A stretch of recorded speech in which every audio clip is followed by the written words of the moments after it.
একটা ফার্জি ওয়াকিয়া আছে, যদিও সত্য নাও হইতে পারে। এক গ্রামে আসবে সাইলাব আসবো, বান পানি আসবো। তো সরকারের তরফ থেকে এলান করে দিছে যে গ্রাম খালি করে দাও, এই গ্রামের মধ্যে বান পানি আসবো, গ্রামে বান এসে ডুবে যাব। তো পুরা গ্রামের মানুষ যখন হই হাল্লা করে যাওয়া আরম্ভ দিছে, একজন বড় পাক্কা ইমানওয়ালা ছিল, তো বলতেছে, আরে জাহিলো তোমরা এইভাবে গেতাইছো, আল্লাহ যদি সাইলাব দিতে পারে, আল্লাহ কি আমাদেরকে বাঁচাইতে পারে না? আল্লাহর উপর ভরসা করে থাকো। সবাই ওর কথা না মাইনা চলে গেছে, ওইভাবে আছে। যখন সাইলাব আসা আরম্ভ দিছে, তো হুকুমতের তরফের থেকে গাড়ি পাঠাইছে যে যাও এই বেশরাক বাসা নিয়ে এসো। যখন বাসা বাড়াইছে বলছে যে আল্লাহ সাইলাব দিছে, আল্লাহ আমাকে বাঁচাবো, আল্লাহর উপরে আমার ট্রাস্ট আছে, ভরসা আছে। তো যখন পুরা ডুবে গেছে তখন হেলিকপ্টার পাঠাইছে।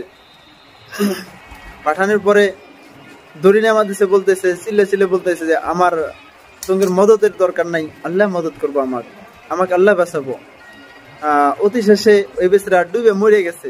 মরার পরে কিয়ামত আল্লাহ তাআলার সামনে যখন পেশ করছে, আল্লাহ বলতেছে যে আল্লাহ তোমার উপরে আমি এত ট্রাস্ট করছি, এত তোমাকে বিশ্বাস করছি, এত তোমার উপরে ভরসা ছিল, তারপরেও তুমি আমাকে কিসের জন্য মারলা?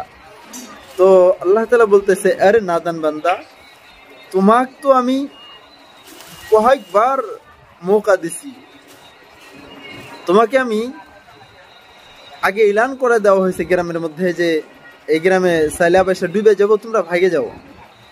তারপরে তোমাকে বাঁচার জন্য আমি তো গাড়ি পাঠাইছি, তোমাকে বাঁচার জন্য হেলিকপ্টার পর্যন্ত আনছি, তারপরেও তুমি নিজের জানের পরোয়া করো নাই, তুমি জিদ করে বসে আছো। আমি তো পাঠাইছি না, আমি তো তোমাকে বাঁচাবার জন্য এগুলো পাঠাইছি, তুমি কেন আসলা না?